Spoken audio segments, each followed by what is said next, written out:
Okay. They did look tzaddik, I'm sorry. not tzaddik. So we're middle of tzadi. I'm just going to review over the first bit because Rabbi Brown went with you until the middle of tzadi Amid Aleph, but it is one long topic. So I'm just going to start again from the beginning. The question here is about the concept of a person eating food and an animal and the muzzling of an animal called the sachsim sharbadisha, muzzling an animal. So you have an interesting scenario here. So typically the instance of lesachsim that the Torah refers to is muzzling an animal while it's threshing. The Gemara here gives an interesting type of scenario. The grain was already threshed. However, they took the barley, they soaked it in water, and now they thresh it again to remove the shell of the barley. So typically threshing is to remove the grain from the stalk. And this type of second threshing is to remove the shell from the grain. So person rachs betfua, hadosha is betruma meiser, or it's doing threshing, except at this time the grain is truma and meiser. Any over mishum baltachsen. The animal, the one who's guiding the animal does not violate the law of lesachsen. Again, because lesachsen is the threshing in the instance of separating the stalks from the grain, and when you thresh truma and meiser, there's no lesachsen. The key word here is lesachsen shar b'dishay. Dishay means you're threshing, but if the grain on the ground is not yours, it's trumas and meiseris, then there's no violation of the laws of lesachsen. However, nobody's going to know this. Everyone sees an animal running around the threshing floor. They're not going to realize that the grain belongs to trumas and meiseris. So what do? Maybe bul me'oisihamin. You bring a fistful of food from the same grain. You hang it from the yoke. So the animal is walking around the yoke for the threshing floor. You hang it from the yoke. This way the animal can sort of eat that grain. So you're not muzzling it. Mishum Chai says maybe karshinim v'tola. It doesn't have to be that exact grain. It could be karshinim. I believe karshinim is cress. Is that right?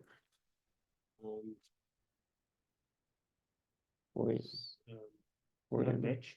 What? And they call it vetch. VETCH. All right. Okay, vetch. Shekarshina yafasla, because karshina are good for the animal. This, by the way, this line will be very important. We'll get to it a little bit later. Yafasla, when I call it's the best food for an animal, and therefore you can hang this food. You don't have to hang the same variety. So Gemara says, Ramini, I'll ask you a question. The animals that are threshing grain for the second time to separate the peels from the kernel. You don't violate the prohibition of lesachsim. However, but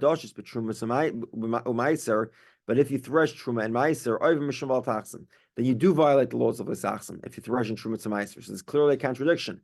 The first brayso says you don't violate the law of meiser by threshing, the law of lesachsim by threshing when you muzzle the animal while you're threshing truma and meisers. And over here the Gemara says you do violate the rule. Okay. If a non-Jew is using a Jewish animal, you don't violate the law of lesachsim. The Yisrael hadash parasa shel nachri over mishal baltachsim. However, a Jew that threshes with a non-Jew's animal does violate the laws of lesachsim. The key is who's guiding the animal, not whose animal it belongs to. And we'll discuss more about this shortly. In the meantime, kasha truma kasha meiser meiser. There's a contradiction in the brises, truma and meiser. The first brisa says both truma and meiser, you do not violate the law of lesachsim. It is permitted to muzzle the animal while you're threshing trumas and meisers, except for people are going to see, so you have to accommodate. You don't want people to think you're violating the law, but there's no technical problem. And the second brisa says there is. So what's going on here? So Gemara introduces a few different resolutions here. The first resolution is loy kasha kamba truma kamba gedule truma. Okay. If you're threshing actual truma, you're exempt. The Bryce that says you're not exempt, you're obligated, is talking about not where you're threshing truma, but where you took truma and you planted it. This, of course, is a major question. Truma is sanctified. Well, what happens if you plant it? Does the stuff that grows from the seeds, is that sanctified as well? So rabbinically, this is one of the 18 xeris. So it was an interesting story. One day the Shammai realized that they were the majority in the study hall. So what do you think they did? What do you think the Democrats do, or the Republicans when they're the majority? They passed the laws they want to pass, right? So they found 18 different laws, and they passed all 18 of them over the objections of the minority of Beis Hillel. Typically Beis Hillel was the majority. The halacha generally follows Beis Hillel, except for that day when they snuck in 18 bills, and they passed these 18 laws, and this is one of them. The stuff that grows from truma is truma. So truma can be gedula truma. Now, because it's only rabbinical, we say, well, okay, it's rabbinical truma, fine, but the animal is allowed to eat, and you would violate the law of leisachsim if you muzzle the animal. So that's the distinction. You don't violate leisachsim if it's real truma. If it's rabbinical truma, because it was truma from the seeds of truma, then because it's rabbinical truma, therefore you are obligated to unmuzzle your animal. So the Gemara says, "Ma'aser kasha." What about ma'aser? How do we resolve that contradiction? In one brayso says ma'aser is you are permitted to muzzle your animal. The other brayso says you're not permitted to muzzle. What's going on? Well, maybe they'll give me the same resolution. Depends whether it was ma'aser or it was a foodstuff that grew from the seeds of ma'aser. The Gemara says that's not a good resolution. Why? Bishlam do the truma. I could do the ma'aser chulaninu. The growth of truma, like we said, is one of those 18 bills that Beis Shammai passed. So it has the status of being truma. But gedule ma'aser, the growth of ma'aser chulaninu, it's not ma'aser, it's chulan. It has no sanctification whatsoever. It's now we learned gedule tevel, gedule ma'aser sheni, chulan. The growth of tevel means it's a mixture. So you grew the stuff. Now it's time to take off trumas ma'aseros, and you didn't take it off. Instead, you put those seeds back into the ground. The status of those seeds produces chulin, non-sanctified foodstuffs. And the same thing is true with ma'aser sheni. Ma'aser sheni again is the tithe that's eaten in Jerusalem. It's separated the first, second, fourth, and fifth year of the Shemitah cycle. Eloi kasha hab ma'aser rishon hab ma'aser sheni. Someone says, okay, fine. We'll make a distinction within Meiser itself. Meiser Rishon that goes to the Levi, you'd be allowed to muzzle your animal while you're plowing while you're threshing your grain. But Meiser Sheni that's eaten in Jerusalem, you're not allowed to muzzle. So that resolves the contradiction. Another possibility is Meiser Sheni v'leikasha or Meir or Yehudah. Actually, we could be talking about Meiser Sheni in both scenarios. What's the difference? Opinion of Meir or Yehudah. What's that all about? So this is a long-standing debate throughout Talmud. We saw this debate previously at least once in Kedushin, probably more than that, which is who owns Ma'aser Sheni? Ma'aser Sheni, it's this tithe, you take it, you separate it, and then you have to bring it to Jerusalem and eat it in Jerusalem. So Meir says it's God's money. As soon as you separate it, it becomes God's, and then you're the custodian. It's your job to bring it to Jerusalem. And Rabbi Yehudah says, no, it's not. It doesn't have the status of God's money. It has the status of belonging to you. Okay, so now let's explain. If it doesn't belong to you, it belongs to God. So then you'd be allowed to muzzle your animal while you're threshing. However, if it's mum and hedyet, it belongs to the commoner. It belongs to whoever separated it. So then it does belong to you. We say the critical word is dishai. Is it your material? Is it your threshing? If it's your meiser because you actually own it, like the opinion of Rabbi Yehudah, so then it's your threshing. You're obligated not to muzzle your animal, unmuzzle it. But if it's not your threshing because it belongs to God, it's mama gavaya, so then it's not yours, and then you'd be permitted to muzzle the animal while you're threshing. Okay, hechidami. There's just one technical problem here, which is, like we saw before, meiser. When is meiser taken off? By gemar malacha, when you finish the tasks of preparing the grain. So exactly how is it that you took off meiser sheni before the grain was threshed. You shouldn't be taking off Ma'aser Sheni at that point. You plan on turning it into challah. You shouldn't be taking off Ma'aser Sheni. So how is it that you have Ma'aser Sheni that isn't threshed yet? So the Gemara says, where he took it off early against the law, while it was still a whole stalk and kernels on top, grain on top. He took off Ma'aser Sheni before he should have. Okay, 1 second.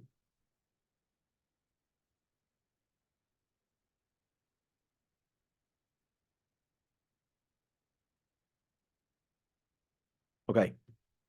Now we have another problem. So we have Meiser here, and it's stalks. And according to Rabbi Yehudah, you're not allowed to muzzle your animal while you're threshing. But hold on, it's Meiser Sheni. It's supposed to be in Jerusalem. So how can you feed your animal food outside of Jerusalem? The verse states, there's only one place to eat Meiser Sheni. It's in Jerusalem. So how can you unmuzzle your animal outside of Jerusalem? So Gemara says,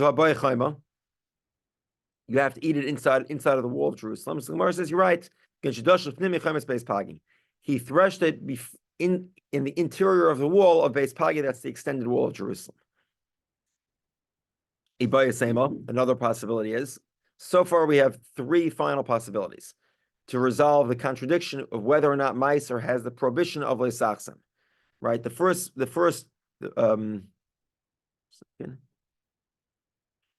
one was Meiser Rishon and Meiser Sheni. Right? Meiser Rishon belongs to the Levi, so you can't you may muzzle your animal. Meiser Sheni belongs to the person who owns it. So therefore you cannot muzzle the animal. Then we get to the debate between Rabbi Meir and the possibility between Rabbi Meir and Rabbi Yehudah, who actually owns Meiser Sheni. According to Rabbi Meir, God owns it, so therefore there is no violation of Leisachsim. And finally, to the third resolution. Kamma Meiser Vadai, Kamma Meiser D'mai. Depends whether whether it's certainly Meiser Sheni or whether it's a suffix, it's a doubt. If it's Meiser Vadai, it's certainly Meiser, so then you're not obligated to unmuzzle your animal. You do not violate Leisachsim. You can thresh the grain with the animal muzzled. Kamma Meiser D'mai, but if it's a doubt, we don't know whether or not Meiser was taken off. So then you must unmuzzle your animal while you're threshing with it. So Gemara says, Hashdas Lahachi, once we give this distinction, Truma Namale Kasha, we can give the same resolution for Truma. Kamma Truma is Vade, Kamma Truma is Mai. Depends whether the Truma is certain Truma or whether the Truma is a suffix. So Gemara explains, Bishlam Meiser. 1 second. Bishlam Meiser, D'mayeka. It's possible to have Meiser where we don't know it's possible to have grain which we don't know if Meiser was taken off. And therefore, when you take off Meiser, it's considered the status of D'mai. D'mai means it's a suffix. It was D'mai before you took it off. So, right, so you had grain that was D'mai, and now that you took off Meiser, the Meiser is D'mai. It's Meiser of D'mai. El Truma D'mai Mieko. However, how is it possible to have Truma that is D'mai? And we'll explain. So what is this D'mai? So the answer is Rabbi Yechim and Zakkai looked around. Vatanya, we saw in the Bryce. So Afu, this is Rabbi Yechim and Zakkai. Bitala Savidoi. He stopped the confession on Meisters. We spoke about this not that long ago. The confession of Meisters is basically a affirmation that you distributed your Meisters correctly. It's not every 3 years. The problem is that in the Second Temple times, as a penalty for the Levium not coming up to Jerusalem, the Rabbi Ezra and Nehemiah decreed that Meiser would now be given to a Kohen and not a Levi. So you couldn't make the confession because the confession stated that you gave the Meiser to a Levi, but you didn't give it to a Levi. So he ended the custom of making the confession, the Torah obligation of making the confession. The Gozer al Hadmayim, and he decreed that if you buy foodstuff from an Am Ha'aretz, that's the commoner, it has a status of D'mai. Why? He sent messengers. He did an investigation, a survey, and he found V'ro, and he saw Shalahim Afrishin al Truma Gedolah Bavad. He saw that the only thing that they were stringent on was Truma Gedolah. Why Truma Gedolah? Because either if you do the full amount, it's only a 50th on average, or if you do a small amount, you could do anything. Like even one kernel will be enough to exempt an entire bushel of grain. So everybody took off truma because it wasn't a big deal. Also, the penalty is very severe. But the other things they didn't take off. So now, I can understand how you have a meiser that was taken off from grain that was mai. This sort of grain that's in doubt is called mai. So meiser from mai, it's very simple. You have any grain you buy from a commoner, the meiser you take off is mai. But how do you take off truma from mai? Because when you buy from a commoner, you can presume that the truma was taken off already. So you can't have truma that was taken off from demai. There's no such thing as something that is demai of truma, meaning it's a question, it's a doubt whether or not truma was taken off. So Gemara says, okay, we're not talking about truma gedolah. Truma gedolah again is any amount, even a tiny amount, or the standard measurement was a 50th. We're not talking about that. We're talking about trumas meiser. Trumas meiser is a little less than 1%. It's a tenth of a tenth. So because they didn't take off meiser, they couldn't take off trumas meiser. So therefore, it's possible to have trumas meiser that's removed from the mai. And if you're threshing trumas meiser that was removed from the mai, then you are not permitted to muzzle your animal. Okay, boy, my name Rav Sheshes. We have an interesting question from Rav Sheshes. This animal has a major stomach ache. So whatever the animal eats, it sort of comes out, and Rashi says it comes out as a it comes out as sort of as a white liquid. Whatever it is, whatever this illness is, one thing that's not good for it is to eat grain. Eat grain, it aggravates the illness. So you have this, and talking about the animal there. So the animal has a stomach ache. Are you still obligated to hang to give the animal to eat? Or maybe to the contrary, you're causing more pain to the animal by unmuzzling it. Maybe to the contrary, you should muzzle the animal. So the animal doesn't eat food that's bad for it. In other words, what's the idea of not muzzling your animal? Mishum de mali law, because it's good for the animal to eat. V'holoi mali law, and this is not good for the animal to eat because the animal has a stomach ache. Idilma, or do we say the reason is the chazi mitztaro, because it sees the grain in front of it and it can't eat, so it has the pain of not being able to eat. And the animal doesn't sort of realize that that because it has a stomach ache, it doesn't have the self-control to avoid eating. So here too, because the animal's in pain because it can't eat, therefore you should, because it sees the grain and it can't eat it, therefore you should still be obligated to unmuzzle it and allow it to eat that which is bad for it. So Amar Rav Sheshes resolved this. You bring this vetch and you hang it from the yoke so the animal can eat while it's threshing. Because karshinin is an excellent type of food for animals. What does that tell you? What's Rav Shimon saying? The thing that you have to give an animal is good food for it. Food that's good for the animal, it's healthy for the animal. But giving it grain when it has the stomach virus is not a good thing for the animal. So therefore, don't give it grain, and you would be allowed to muzzle it. What about the Malilo who Shmamino? It's a good proof. Question: So generally speaking, we have a principle called Amir al-Akum. Let's say, for example, on Shabbos, the lights in your house are out, and you ask a non-Jew to turn them on. That is prohibited. You're not allowed to directly ask him to turn on the lights. And if you did, by the way, you would not, presumably the room would otherwise be absolutely pitch dark. There wouldn't be even a tiny amount of light in the room. Then you wouldn't be allowed to use the room. Now, if the room was lit anyway, let's say it had a window in it or something, it wasn't as comfortable. So then you're not directly benefiting from it. You'd be able to eat and use the room even without the non-Jew's action because it has a window. Presumably, obviously, that you're using it by day and not by night. But if it would be pitch black otherwise, then you wouldn't be allowed to use the room because you violated the law of getting a non-Jew to do that which a Jew can't do. Now, just hold off. The Gemara here is asked an obvious question, which of course is what we do every day, but that's really the question of the Gemara. So, is a person allowed to say to a non-Jew, muzzle my animal and thresh my grain?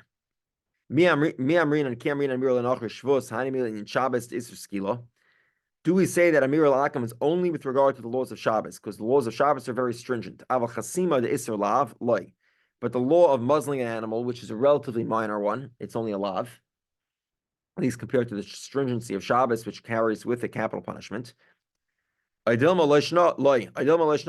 we say that a lav is different? You are allowed to ask a non-Jew to violate a lav on your behalf, or not? Or do we say that no, there's no difference between how stringent, how strict the category of law is, whatever the penalty may be, asking a non-Jew to do something you can't do is prohibited. Toshma. So we try to resolve this. A non-Jew who's threshing with a Jewish animal. The Jew is not liable for muzzling his animal. Or the be the Jew or the non-Jew as well.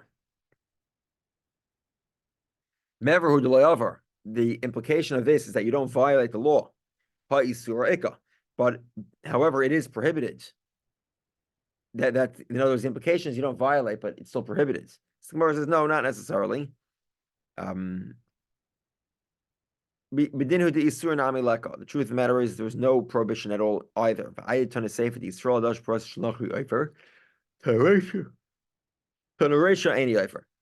the contrapositive of that is that a Jew that uses a non-Jewish animal does violate the law of L'sachsam. So therefore, that's why we use the terminology of Iver, of violating the law. But the truth of the matter is that when a non-Jew uses a Jewish animal, he does not. There is no prohibition whatsoever.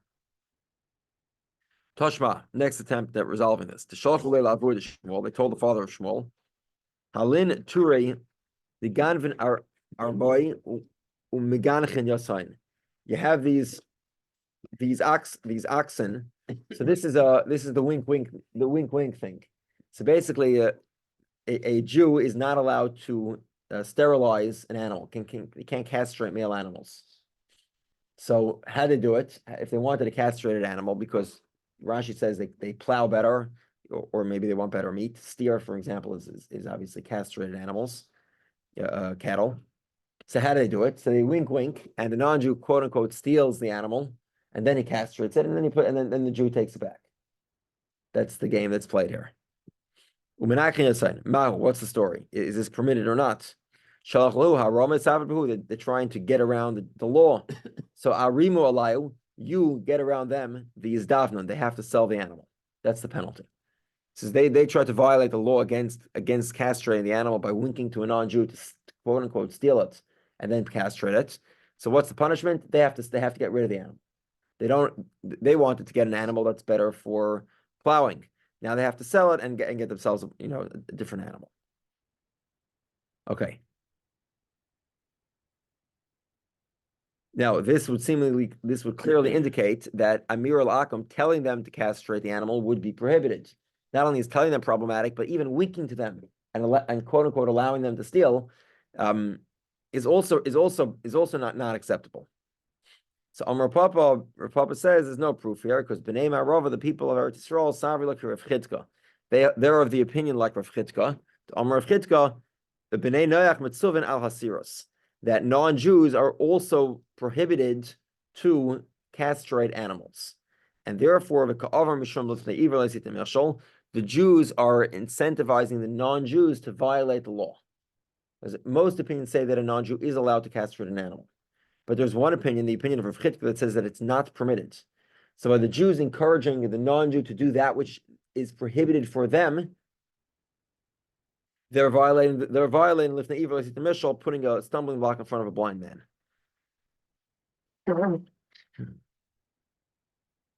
In effect, the non-Jew is the blind man. He's sort of going to violate the law anyway. He doesn't care about what the Torah says.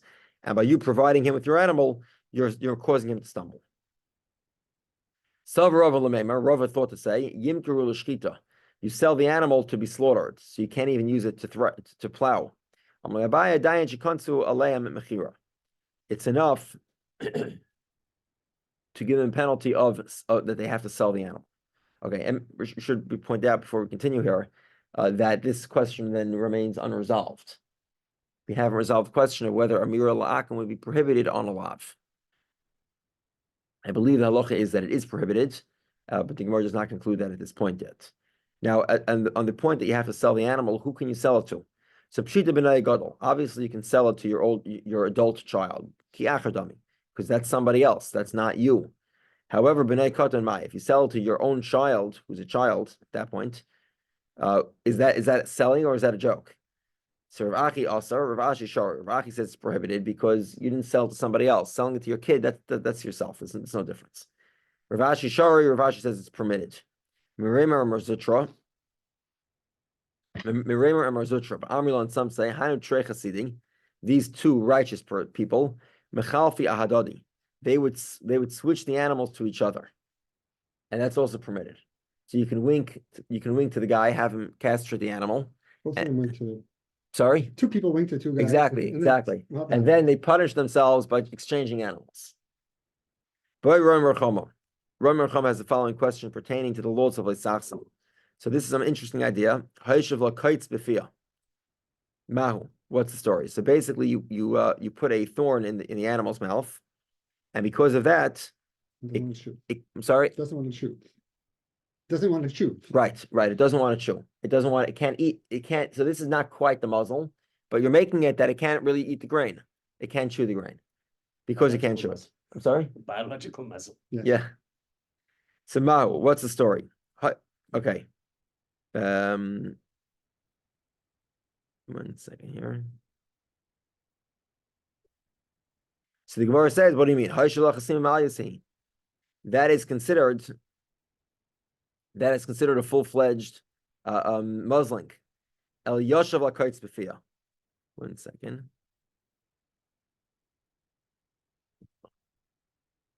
So,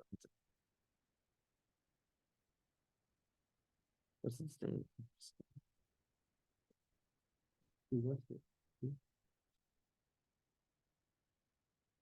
Yeah.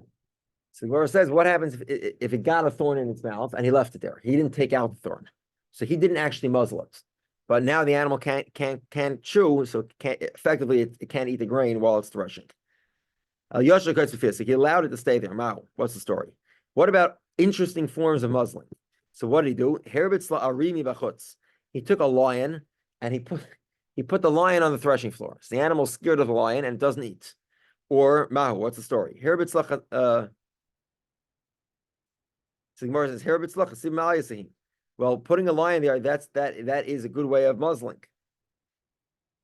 So the Gemara says, he allowed the lion to stay there. He didn't actually bring the lion there. Mahu, what's the story? Is this considered muzzling or not? Let's say he put the animal's child outside the threshing floor, so the animal sees its child, it sort of thinks about the child and it doesn't eat. What happens if you made sure that it was thirsty, and because it was thirsty, it couldn't eat anything? Paris la katavlaya agabe disha. This is an interesting thing. He covered the grain with a tablecloth with Rashi says it was a type of skins. He covered the grain so the animal can't get to the grain to eat it. Agabedisha mahu. Is that also called muzzling? So Gemara says, let's try to at least answer one scenario. The Tanya we learned, Rishoy balapara lahara parosik deshetoichal minadisha. Minadisha harbe. So I'd presume here that the way this is working is that a guy has a rent an animal business, and what he does is he keeps his animals hungry always. Why? Because the Torah says like sachsim, right? Whoever rents a threshing animal, well, he'll have to feed them. So let the animals eat from the threshing floor. So this is permitted. The person's allowed to minimize the amount of food he feeds the animal, so that in his rent an animal business, when his animals run to thresh, he'll be able to eat more from the threshing field, the threshing floor.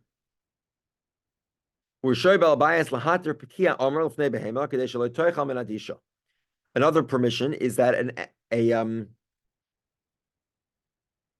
a owner is allowed to make like a basket in front of the animal, so the animal should eat from the basket and not eat from the threshing floor. Now, this is sort of like covering the threshing floor.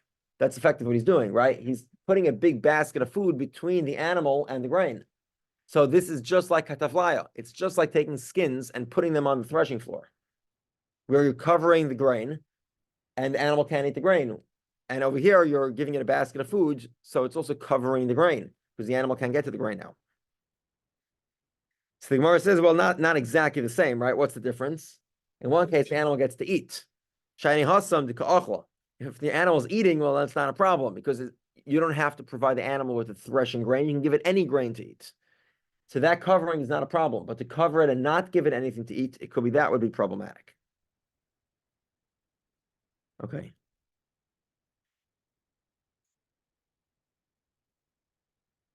Another possibility is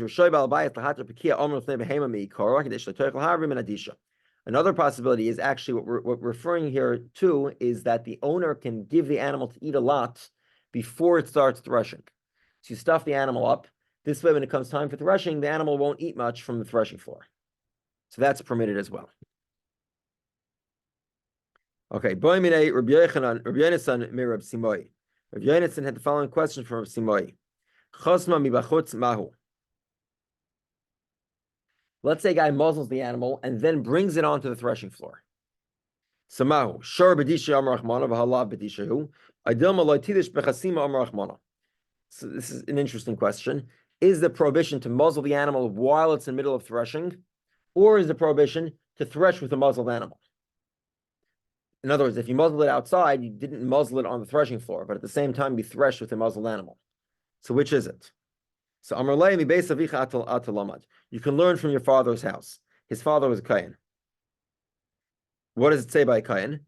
Yain v'shecher al teisht. Ato v'necha itcha b'vayacham. You can't drink wine or spirits. Ato v'necha, you and your children, meaning all the kohanim, b'vayacham, while you're entering the temple. So the Gemara says b'vayacham hu da'asar ha mishto u'mayayel shari. In other words, he can't drink while he's in the temple or while he's going in. But he could drink outside, get stoned, and then come into the temple and do the service. Is that permitted? But the verse indicates why is it that a Kohen is prohibited to drink while he's engaged in the service, in the sacrificial services. To differentiate between that which is holy and that which is profane.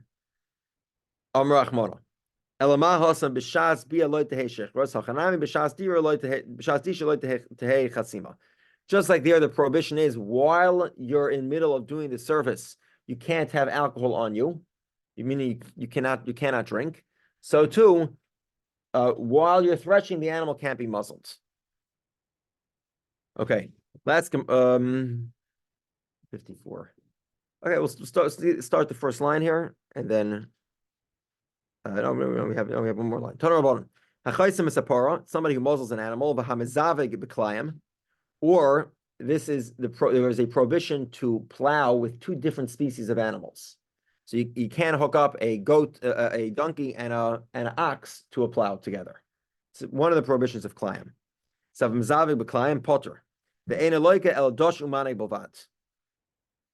The prohibition here is somebody who threshes with. There's no prohibition with muzzling an animal on the threshing floor. The prohibition is to thresh with a muzzled animal. Similarly, there's no prohibition with hooking a yoke up and a plow up to two different species of animals, a donkey and an ox. The prohibition is to plow with that unit. Just to hook them up does not incur violation. Then the one who actually threshes, umanig, and the one who guides the animals while they're plowing. Okay, I'll stop here. I'll continue tomorrow. Have a great day.